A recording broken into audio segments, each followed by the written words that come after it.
रश्मिका मंडाना एक ऐसी एक्ट्रेस हैं जो कि बहुत कम टाइम में ही बहुत फेमस हो गई हैं और इनको गूगल ने नेशनल क्रश का टैग भी दिया है। उनकी मूवी गीता गोविंदम और डियर कॉमरेड सबको ही बेहद पसंद आई थी। इस वीडियो में मैं आपको रश्मिका के बारे में कुछ ऐसी बातें बताऊंगा जो शायद आप नहीं जानते होंगे। तो आपसे रिक्वेस्ट है कि वीडियो को एंड तक देखिएगा ताकि आप कोई भी चीज़ मिस ना कर दें। रश्मिका कर्नाटका में पैदा हुई थी और अपनी ज़्यादातर ज़िंदगी उन्होंने वहीं पर गुजारी है। रश्मिका के फादर एक बिजनेसमैन है और उनकी मदर एक हाउसवाइफ हैं। रश्मिका को बचपन से ही एक्टिंग करने का बेहद शौक था और वो बचपन से ही ये चाहती थी कि वो एक एक्ट्रेस बने। रश्मिका एक्टिंग में तो अच्छी थी ही, लेकिन इसके साथ साथ वो स्टडी में भी बहुत अच्छी थी। स्कूल की स्टडी कंप्लीट करने के बाद रश्मिका ने एक आर्ट्स कॉलेज से साइकोलॉजी और जर्नलिज्म में ग्रेजुएशन की और अपनी स्टडी के साथ साथ ही उन्होंने मॉडलिंग करना भी स्टार्ट कर दिया। रश्मिका के करियर का आगाज़ तब हुआ था जब उन्होंने 2014 में clean and clear face wash के कंपटीशन में हिस्सा लिया और वो ये कंपटीशन जीत भी गई थी और इसके बाद वो क्लीन एंड क्लियर की ब्रांड एम्बेसडर भी बन गई थी।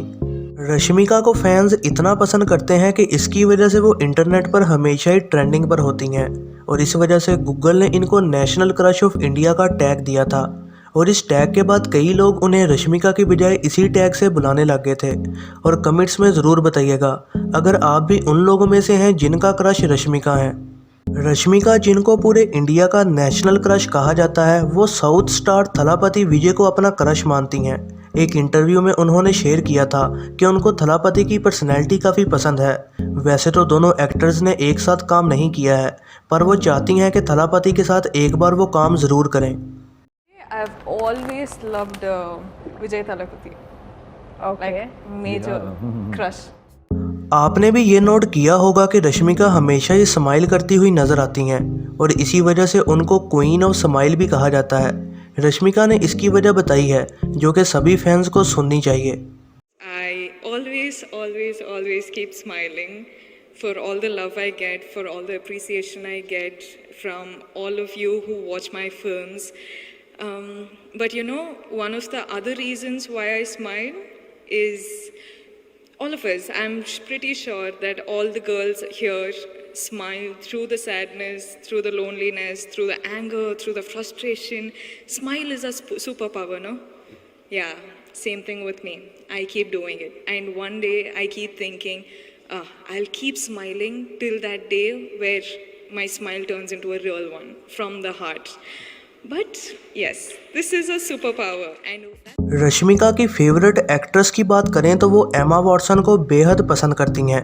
रश्मिका उनको हर तरह से फॉलो भी करती हैं और वो एमा के हैरी पॉटर के करैक्टर हरमाइनी से बहुत इंस्पायर हैं और इंडिया में वो श्रीदेवी से बहुत इंस्पायर हैं और वो उनकी मूवीज़ देख देख ही बड़ी हुई हैं।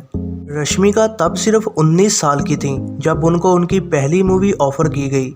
वो ऐसे के क्लीन एंड क्लियर के कंपटीशन के बाद उनको साउथ डायरेक्टर ऋषभ शेट्टी ने देखा, फिर उन्होंने उनका ऑडिशन लिया और ऑडिशन था मूवी क्रिक पार्टी के लिए, क्योंकि इस मूवी के लोग नए फेस को लाना चाहते थे।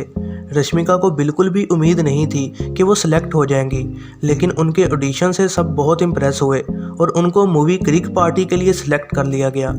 रश्मिका की ये पहली मूवी बॉक्स ऑफिस पर काफ़ी कामयाब रही थी और सभी ने ही उनकी एक्टिंग को बेहद पसंद किया और इसी वजह से उनको बेस्ट डेब्यू एक्ट्रेस का अवार्ड भी दिया गया। क्रिक पार्टी की कामयाबी के बाद रश्मिका को हर जगह से मूवीज़ के ऑफर्स आने लग गए। रश्मिका की पर्सनल लाइफ के बारे में बात करें तो वो 2017 से रक्षित शेट्टी को डेट कर रही थी। दोनों की इंगेजमेंट भी हो चुकी थी, लेकिन फिर इनका ब्रेकअप हो गया और इन्होंने अपनी इंगेजमेंट भी तोड़ दी। रश्मिका एक एनिमे लवर हैं और उनको एनिमे शोज़ देखना बेहद पसंद है। नारुतो, सकुरा और ब्लीच उनके फेवरेट एनिमे शो हैं। एक इंटरव्यू में उन्होंने कहा था कि वो इस बात से बहुत अपसेट हो जाती हैं जब लोग कार्टून्स और एनिमे को एक जैसा कहते हैं। रश्मिका इतनी कामयाब हैं कि सिर्फ 25 साल की उम्र में ही उन्होंने 4 इंडस्ट्रीज़ में मूवीज़ की हैं। रश्मिका ने कन्नड़ा, तेलुगु, तमिल और हिंदी मूवीज़ भी की हैं। रश्मिका ने खुद बताया कि उन्हें हर इंडस्ट्री में ही काम करना पसंद है और वो चाहती हैं कि उनके फैंस हर इंडस्ट्री से हों। दोस्तों, अगर आप भी रश्मिका को पसंद करते हैं तो अपने लाइक्स और कमेंट्स के साथ ज़रूर बताइएगा और ऐसी ही नई वीडियोस के लिए चैनल को सब्सक्राइब और बेल नोटिफिकेशन को ऑन करना ना भूलिएगा।